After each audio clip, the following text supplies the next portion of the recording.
Bonjour, bonsoir à tous. Chers candidats au BEPC, CAP industriel, probatoire F, BT, TI, baccalauréat A, C, D, F, BT et TI. Cette nouvelle vidéo vous concerne. Au micro et à la réalisation, je suis Georges Tchenté d'Info Plec en informatique. Dans cette nouvelle vidéo, notre étude sera centrée sur le réseau informatique, première partie. Et la deuxième partie sera dans notre prochaine vidéo en fonction du programme que je vous ai donné, que je vous ai communiqué sur la page. À titre de rappel, la méthodologie utilisée ici est un exercice de synthèse type examen qui va vous permettre de parcourir votre parcours de réseau, de mieux comprendre et surtout de maîtriser les types de questions posées à l'examen. Par la suite, nous allons apporter des solutions de façon méthodique et détaillée. Avant de passer directement au cours, si tu n'es pas encore abonné, clique juste en haut de la vidéo sur s'abonner. Et à la fin de la vidéo, si tu as aimé, clique sur j'aime. Si tu as des questions, tu laisses en commentaire. Et surtout, n'oublie pas de cliquer juste en bas de la vidéo sur partager. Bien, nous allons commencer donc par l'exercice. Alors, vous voyez, voilà l'exercice, nous avons l'exercice en face de nous. La figure ci-dessous représente le schéma simplifié du réseau installé dans votre salle informatique. Alors, lorsqu'on parle déjà de réseau, il est important, avant même d'aborder les questions de l'exercice, il est important de savoir ce que c'est qu'un réseau informatique. Alors, le réseau informatique, c'est quoi? C'est un ensemble d'équipements reliés entre eux dans le but de s'échanger les informations suivant un protocole bien défini. C'est important de dire ensemble d'équipements, ensemble d'ordinateurs. Parce que dans un réseau, il n'y a pas que les ordinateurs, mais on peut retrouver l'imprimante, on peut retrouver autre chose, donc ensemble d'équipements. Bien, la première question de l'exercice, identifier les différents équipements numérotés sur cette figure. C'est très important, surtout dans les classes d'APC. C'est très important d'identifier. Alors, sachez déjà que lorsqu'on parle d'équipements, ces équipements se regroupent en deux catégories. Il y a les équipements de base et il y a les équipements d'interconnexion. Tout à l'heure, quand on va identifier, on va directement dire s'il s'agit d'un équipement de base ou d'un équipement d'interconnexion. Alors, le premier équipement encerclé juste là en haut, équipement 1, là, c'est un laptop ou un ordinateur portable qui représente un équipement de base. Deuxième équipement, c'est qui est encerclé là, juste à droite. Là, c'est un desktop, encore appelé ordinateur de bureau, qui est également un équipement de base. L'élément 3, là, logiquement, c'est un câble réseau, puisque nous sommes dans un réseau. Mais il est important déjà, il est question de savoir de quel type de câble réseau s'agit-il.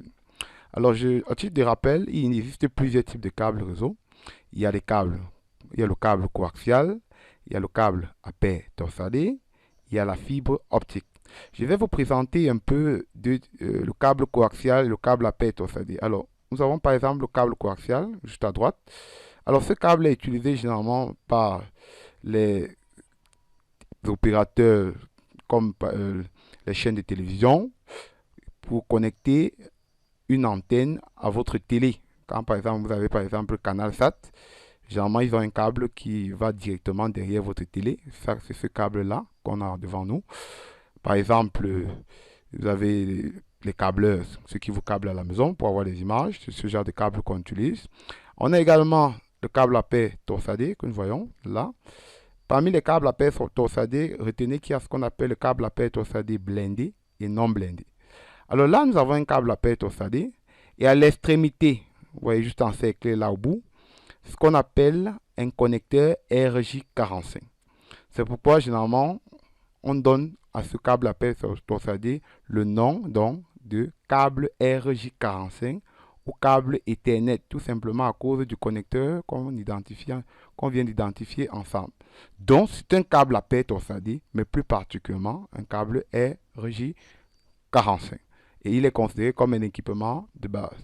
L'élément 4, ce qui est encerclé juste au milieu, c'est un switch ou un hub. Pour l'instant, je ne peux pas savoir si c'est le switch ou le hub. Donc, si on vous pose cette question à l'examen, vous mettez switch ou hub. Parce qu'on distingue le switch ou hub par son fonctionnement. Mais de manière physique, ces deux équipements ont beaucoup de ressemblances. Donc, on va voir par la suite comment on fait pour savoir si c'est un switch ou un hub. Donc, on va dire dans l'élément 4, switch ou hub. L'élément 5 encerclé là, c'est un serveur. Vous avez remarqué généralement que les serveurs ont cette forme, non pas généralement d'écran, ce sont des ordinateurs très puissants. Donc, c'est un serveur. L'élément 6, là, encerclé, c'est une imprimante. Deuxième question.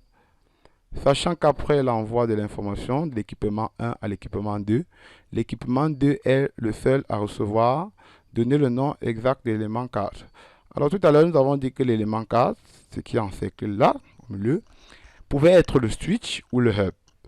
Alors, on vient de nous donner le rôle, ça veut dire qu'on peut déjà se permettre d'identifier exactement s'il s'agit d'un switch ou d'un hub.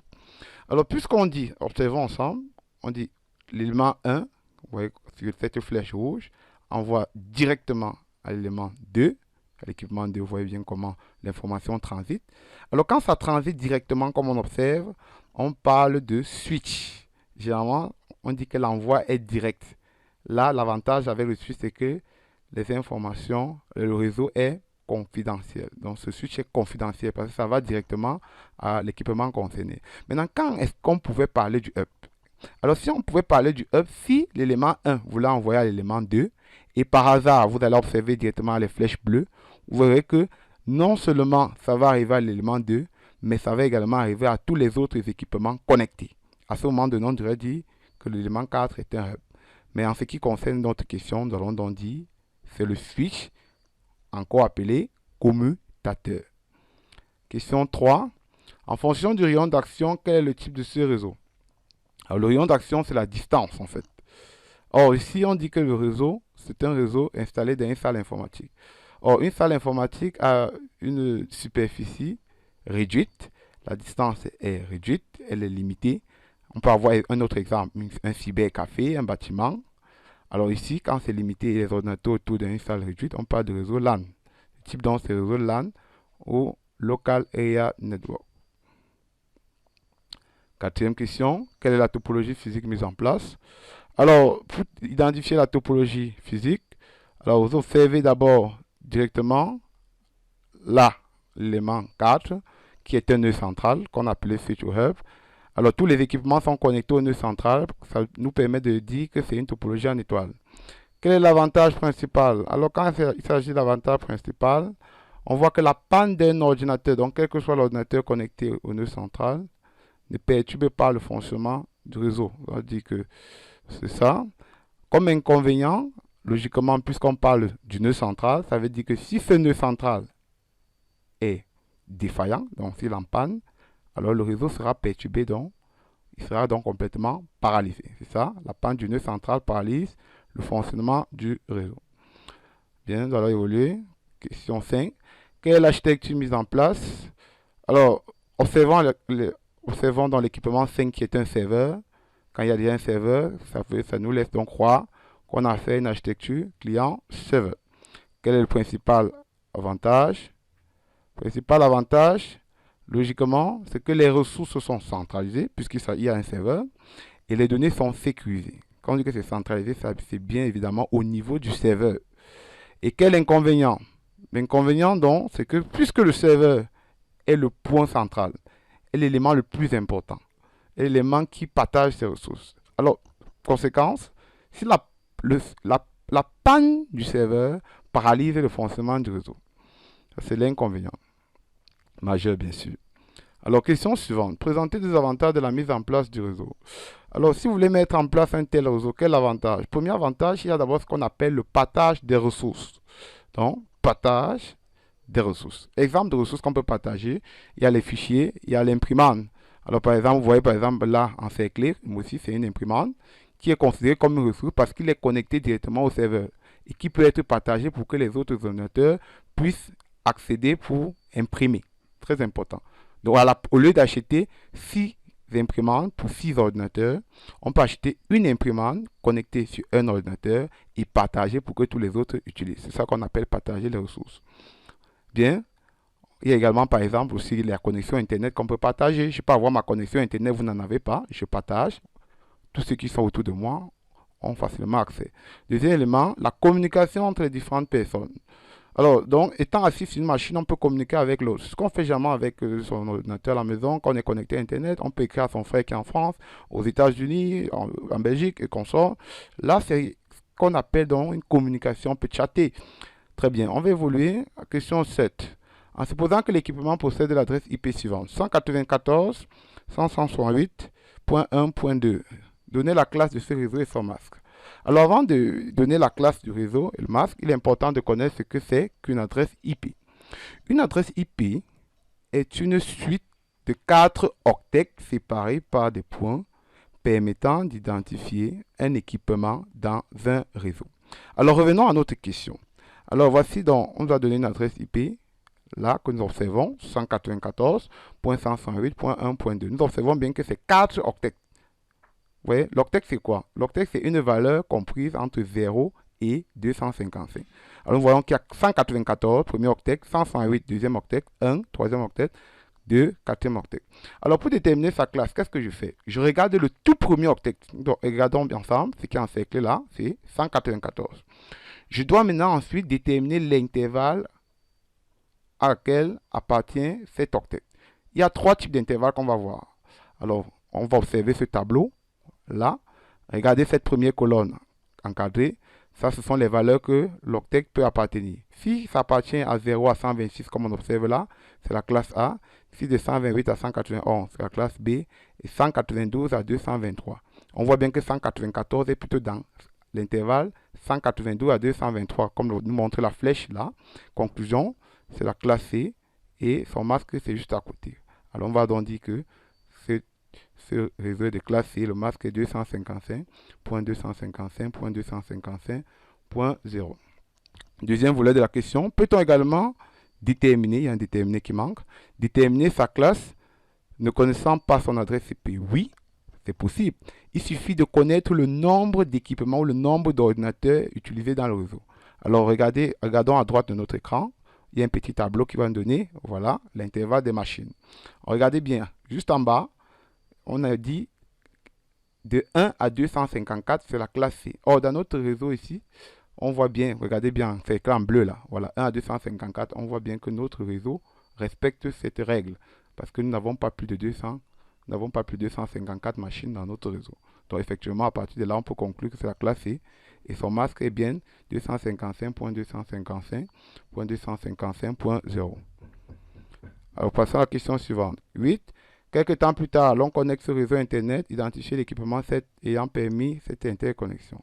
Bien sûr, aujourd'hui, on peut installer un réseau. Plus tard, on décide de mettre Internet.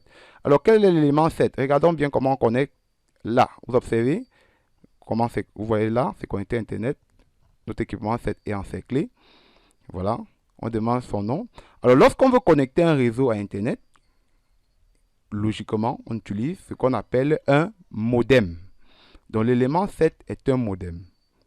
Alors, pour lever la polémique, parce que certains peuvent penser autre chose. Alors, sachez que on peut aussi appeler l'élément 7 un routeur. Pourquoi? Parce que il existe des routeurs qui intègrent la fonction de modem. Donc, vous voyez, c'est un routeur, mais il a également la fonction d'un modem.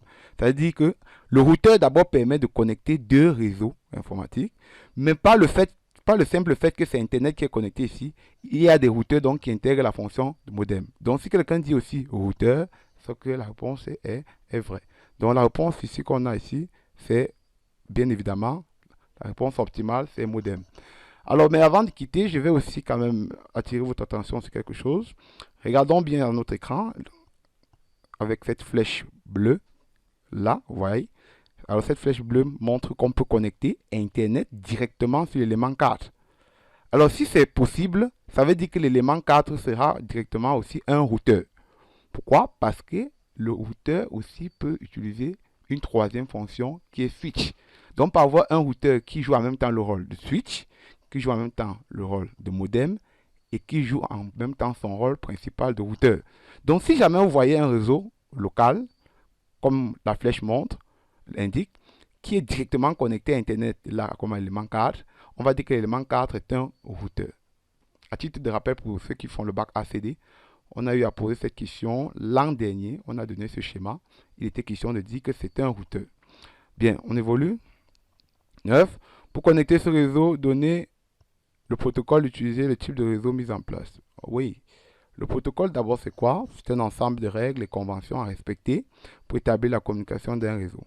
Alors, mais lorsqu'on veut connecter un réseau à Internet, sachez que donc que le protocole, c'est le protocole TCP/IP, appelé Transmission Control Protocol, Internet Protocol.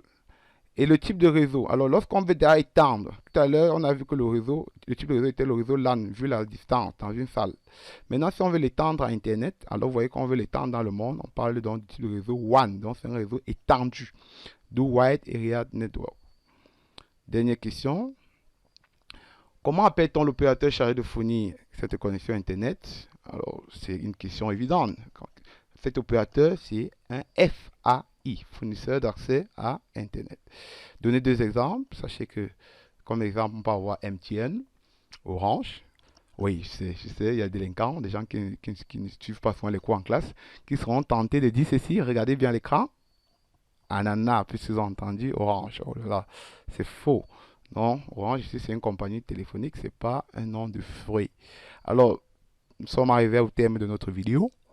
Alors, comme dans d'autres vidéos, avant de partir, pour ceux qui ont besoin d'avoir des cours bien préparés, suivant l'APC, des cours structurés, je vous conseille d'utiliser cette collection Leader. Là, vous allez retrouver tous les éléments nécessaires pour la préparation de vos examens. Vous allez retrouver les sujets type examen, vous allez retrouver les anciens sujets d'examen, vous allez retrouver les sujets des grands établissements. Je vous rappelle que plus de 50 000 personnes actuellement sur le territoire national utilisent cette collection, parmi lesquelles il y a des élèves et des enseignants. Alors pour l'avoir, il y a ça dans plusieurs librairies au Cameroun. On peut retrouver ça dans Douala, Yaoundé, Yaoundé, Bafoussam, Tchang. Mais vous pouvez également, pour d'autres informations, si vous en avez vraiment besoin, vous pouvez m'écrire à mon numéro WhatsApp que je vous envoie là, 619 63 116 22. Et restez scotché à notre page Leader en info. Alors surtout, n'oubliez pas de cliquer sur partager en bas de la vidéo si vous avez aimé. Laissez un commentaire si vous avez des incompréhensions ou bien si vous avez également aimé. Et cliquez sur s'abonner juste en haut de la vidéo si vous n'êtes pas encore abonné. Alors sur ce, je vais vous laisser. C'était un plaisir de pouvoir vous partager mes connaissances. Alors à bientôt.